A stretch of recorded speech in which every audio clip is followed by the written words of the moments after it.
Okay, we are coming towards the end of working on our line project. So I wanted to show you a video on what your line project should start to look like as you're approaching the end, and also the difference between doing the lion part in color and then doing the background. So right here you have, you can see that every box is a different shade of purple, like how I described earlier, and I've finished filling in my whole lion now. And I'm done with my lion, so I've started on my background. The background I've chosen is really just a really pale purple. So I've really just used the same color palette that I have, and I've just put a lot of white on one of my shades of purple. And now everything in the background, basically like your print outline that you have, everything that's white should be that pale purple now. And you're gonna just paint it really carefully.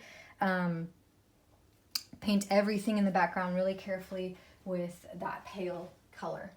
And if it helps you, you can also erase your grid now, because you don't even need that anymore.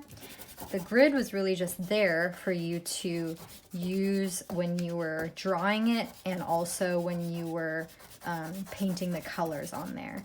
So now you can just erase that grid if you want. You don't even have to erase it, because you're gonna paint over it anyway. But if you've got extra pencil lines and you want them to be gone before you paint, you can do that. Sometimes the paint is thick enough that it can cover it, but sometimes you can still see slightly some of those pencil marks. So I would get a decently big, I'm not too big, but a decent sized paintbrush, and just start painting the background. And then when you get to these smaller edges, one trick, or these edges here, one trick is to put your paintbrush like using the tip of the bristles there, and just painting there like that, and that's going to give you a really clean edge.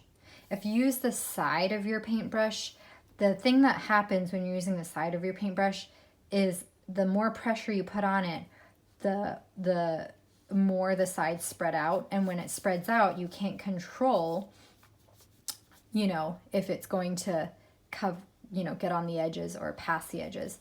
And so using the tip of the bristles is kind of a safer way of doing that.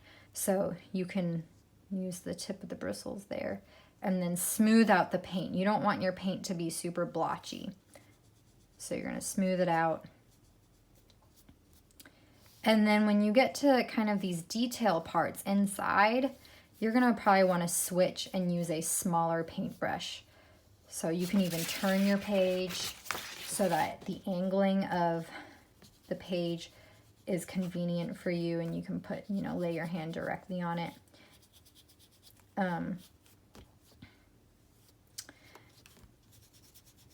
So then when you're getting to the smaller parts, like through here in this detail here, you're going to want to get a smaller paintbrush. So this is a pretty small paintbrush here. And then everything in here is going to be that pale purple. If you make any mistakes, just cover it up with the paint. What's really nice about acrylic is you can cover up any mistakes with your paint. It's not like watercolor that if you make a mistake, it's stained on there and you can't take it off. So you're going to use that small paintbrush to kind of fine tune those details there. And you don't want to leave any of it white. Everything has to be painted. Oops. Okay, so, but you get the idea. I will